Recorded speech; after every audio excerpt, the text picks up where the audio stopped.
Hi everyone, welcome back to a new video. Today I'm going to use this mold here from Moldsandshapes. It's a wall art mold, but I'm going to pour only the feathers and not the whole mold. You see I did it already with another pigment, with a Wildfire Super Shift pigment. And I will use the poured feathers to create a bowl or two different resin bowls, one in black and one in white. And today I'm going to create the white one. For the middle part I will use the gold here from the epoxy, and then for the whole feathers I will use the Spike Punch Super Shift Flakes from Depon. I think they look like let's say a unicorn or something like this. They have a very nice shine, very nice shift from pink to blue and yellow, so let's hope it will look good. As always, I'm using an eyeshadow sponge thing, whatever the name is. You see, it will take some time to paint the feathers, so I'm going to speed up this process a little bit to spare some time for you. And it's not that interesting to see it in full length. So here you see it's super easy, painting the mold, and then the next step is using the flakes. But first I have to clean the feathers and then I can use the flakes. I didn't know that flakes can be used to paint molds, but I saw it in another video. I think it's a month ago. And I saw that, I can't remember who it was, worked with flakes and rubbed it into the surface of a mold, and I thought, okay, I got flakes. I'm not sure if I bought the flakes or if they were in an advent calendar or something like this, but I thought, okay, why not using it for the feathers? And I think this is a very nice result. You see this little shift here from pink to blue and green, and there's some gold as well. So yeah, let's hope this will look good.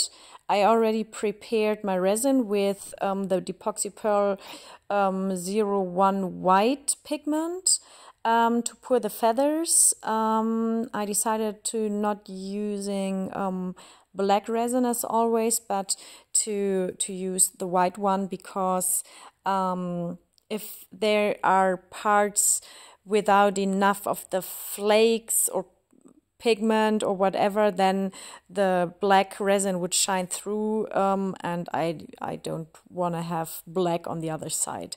So I decided to use white, and let's hope this is a good decision. Now I have to wait 12 to 16 hours to demold the feathers, and then I can do the next step. It is the next day. I'm going to demold the feathers. They're still a little bit bendy, but that's okay, because I will wait a little bit after demolding to use them for the next step, because the large round mold, which you can see on the left side, there's still resin in it, so I have to wait until this bowl I'm creating is finished. But you see the feathers got a very nice shine. They shift a little bit from pink to blue and green and a little bit of yellow. So yeah, let's say like a unicorn. I like this color very much. So these flakes are very nice. Yeah, so now I have to wait a little bit. It's a few days later, and you see I finished my other project, and now my round disc mold is free to use for the next one, for the next bowl, with my feathers I created a few days ago. I already mixed up my resin. It's the Epoxy 700 resin, and I used the white pigment I used for the feathers. So I noticed that 300 grams of resin poured here is the perfect amount of resin, as it does not overflow the feathers. this is very important, because if you're using too much resin, then it will overflow the feathers and then they're gone. And if you don't use enough, then your tablet or your bowl will be very thin and will not be as stable as it should be. So 300 grams of the white resin, and then I will use 400 grams of top coat, and that's perfect for this mold here. You see, I'm coating the backside of the feathers here with a little bit of the white resin. This will prevent holes caused by air, which will stay under the feathers. So if you have a little bit of resin coated on the backside and then put it into your resin here in your mold, then there will be almost no air under your resin piece. I'm using some isopropanol spray here because this will remove left air bubbles. And yeah, so you see, just putting it in very carefully, and that's it. It is important that you do it carefully and slowly to remove the air which is under the feathers, or to prevent that there will stay air under the feathers. So you see, I think it worked well. And then I will do the last part, because there's this small part of this, let's say, broken feather. I will coat it as well and put it in, and then we have to wait. I would say 24 hours, maybe a little bit longer, because before I do the top coat, I always wait a little bit longer to give the resin time to fully cure.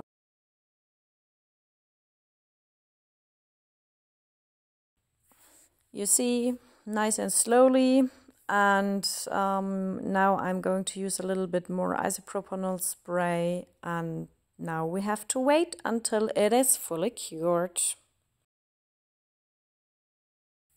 Welcome back. It's 2 days later, everything is fully cured, and now it's time for our top coat.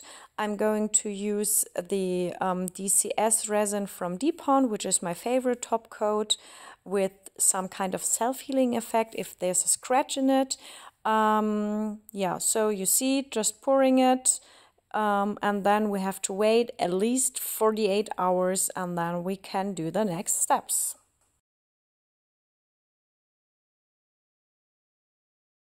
It's 2 days later, everything is fully cured. You see, no air bubbles, everything looks good. I think it's very nice with the white background. So time for demolding it. This mold is so large. Let me put it away. There's no space on my table. I'm so sorry.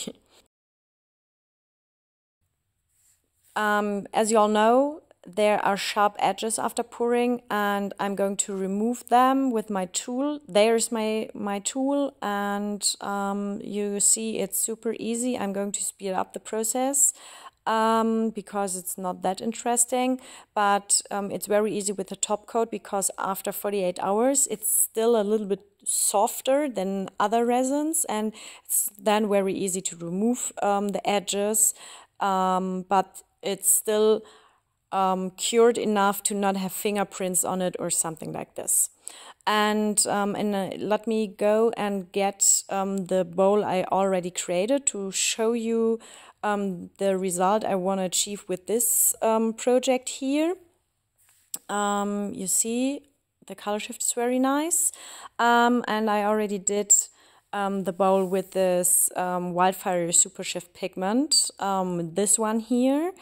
And you see this irregular form of the bowl, and I'm going to do this with the white one. And let me know if the white one should get golden edges, because I'm not sure if I should do it or not. And at the end of this video you will see the final result. I hope you liked the video, and if you have any questions, please let me know. See you next time, guys. Bye bye.